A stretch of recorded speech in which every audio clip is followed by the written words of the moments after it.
Assalamualaikum warahmatullahi wabarakatuh. Selamat pagi. Hari ini kita akan belajar tentang reactions of monosaccharides. Materi pembelajaran yang berhubungan dengan reactions of monosaccharides adalah glycoside formation and oxidation of monosaccharides. Mari kita mulai.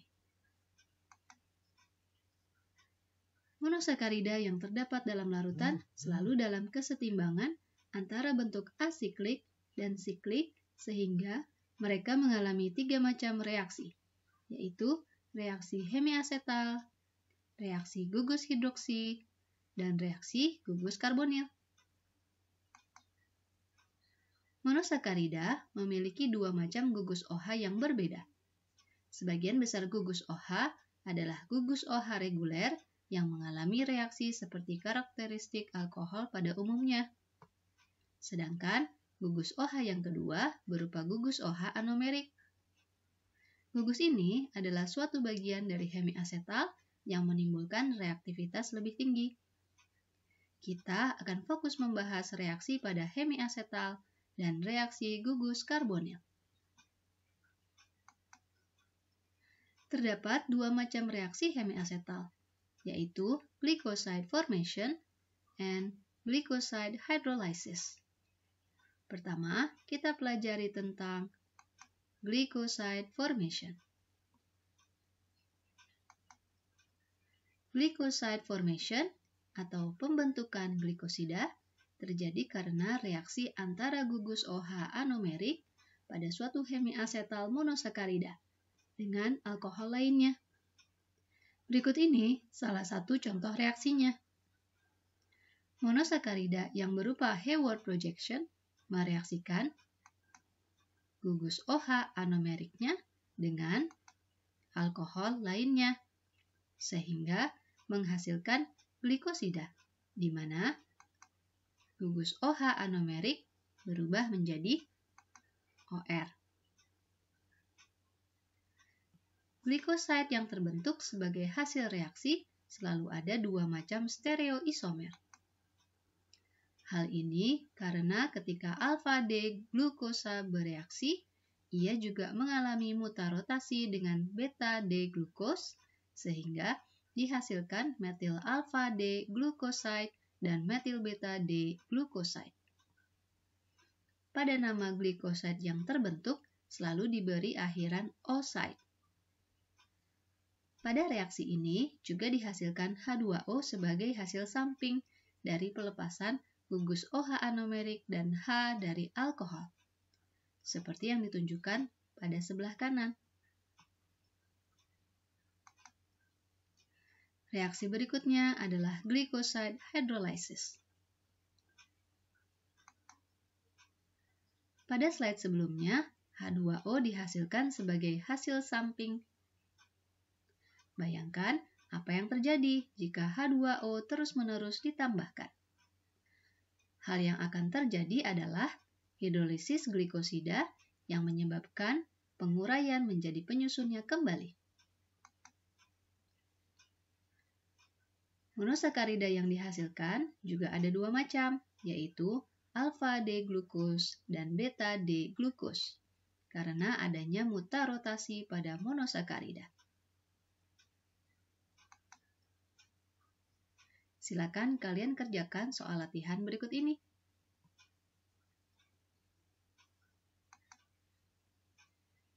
Reaksi monosakarida pada gugus karbonilnya terbagi menjadi 2 macam, reaksi oksidasi dan reduksi.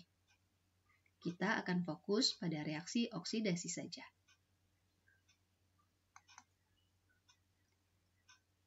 Oksidasi pada monosakarida terjadi pada kedua golongannya, baik itu aldos maupun ketos. Jika monosakarida dioksidasi, maka akan terdapat 3 macam kemungkinan golongan produk yang terjadi, yaitu aldonic acid, uronic acid, atau aldaric acid. Pada aldonic acid, gugus aldehyde monosakarida diubah menjadi gugus karboksil. Pada penamaan golongan ini, produknya diberi akhiran onic acid, seperti gluconic acid. Pada uronic acid, gugus aldehyde monosakarida yang bereaksi tidak berubah. Tetapi, primary alkohol, yaitu gugus CH2OH, dioksidasi menjadi karboksil. Penamaannya memiliki akhiran uronic acid, seperti glucuronic acid. Dan terakhir, pada aldaric acid, oksidasi terjadi pada ujung dan pangkal struktur monosakarida. Penamaannya memiliki akhiran aric acid, seperti glucaric acid. Berikut ini adalah salah satu contoh reaksinya. Seperti yang dapat kita lihat, pada aldonic acid, oksidasi terjadi pada karbon nomor 1. Lalu, pada uronic acid, oksidasi terjadi pada karbon nomor 6, sedangkan aldehyde tidak berubah. Dan terakhir, pada aldaric acid, oksidasi terjadi pada karbon nomor 1 dan 6. Bagaimana hal ini dapat terjadi?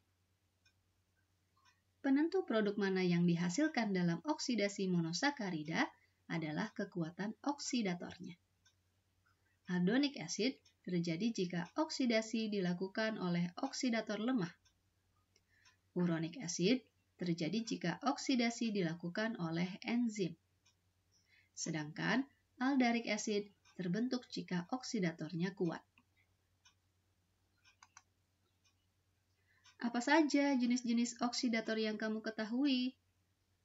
Silakan klasifikasikan sesuai kekuatan oksidasinya. Beberapa oksidator merupakan pereaksi spesifik yang dapat digunakan untuk analisis kualitatif. Salah satu contohnya adalah oksidasi oleh pereaksi Fehling. Monosakarida yang berupa Hayward projection berada dalam kesetimbangan dengan Fischer projection. Ion Cu2+ dalam pereaksi Fehling mengoksidasi aldehyde pada monosakarida menjadi karboksil. Jika Cu2+ bersifat sebagai oksidator, maka dirinya dapat mengalami reduksi, sehingga biloxnya menurun menjadi Cu+. Apa yang bisa kamu simpulkan mengenai sifat aldehyde pada monosakarida? Ya, sesuai dengan yang sudah kamu pelajari di kelas 11. Aldehyde dapat dioksidasi, sehingga dirinya bersifat sebagai reduktor. Ion Cu+ tersebut dalam analisis ditunjukkan sebagai endapan Cu2O yang berupa endapan merah bata. Seperti gambar berikut ini. Tabung reaksi di kanan menunjukkan hasil positif pada uji Fehling.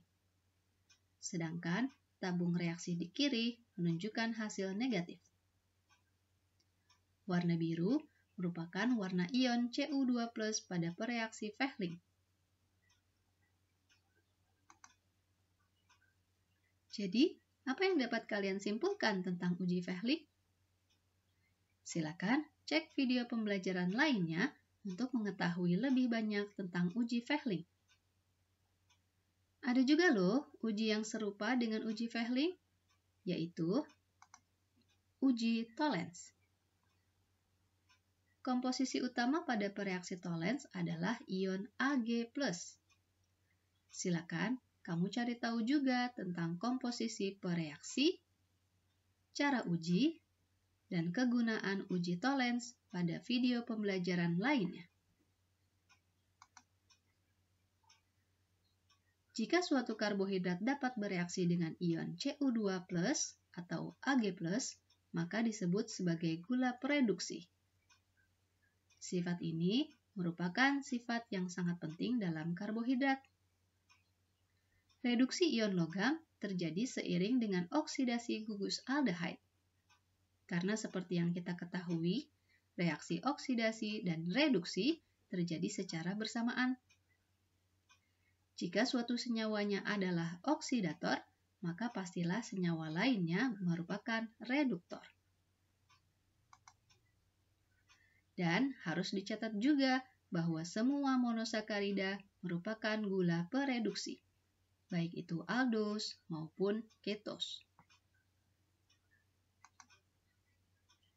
Sifat pereduksi dalam karbohidrat dapat diamati berdasarkan strukturnya. Jika berbentuk Fischer projection, sifat pereduksi dapat diidentifikasi berdasarkan adanya gugus aldehyde. Lalu bagaimana dengan Hayward projection? Jika berbentuk Hayward projection, sifat pereduksi dapat diidentifikasi berdasarkan adanya OH anomerik. Inilah pentingnya kita mengetahui posisi gugus OH anomerik pada golongan aldos dan ketos. Masih ingat kan? Gugus OH anomerik tersebut berada di karbon nomor berapa? Harap dicatat ya.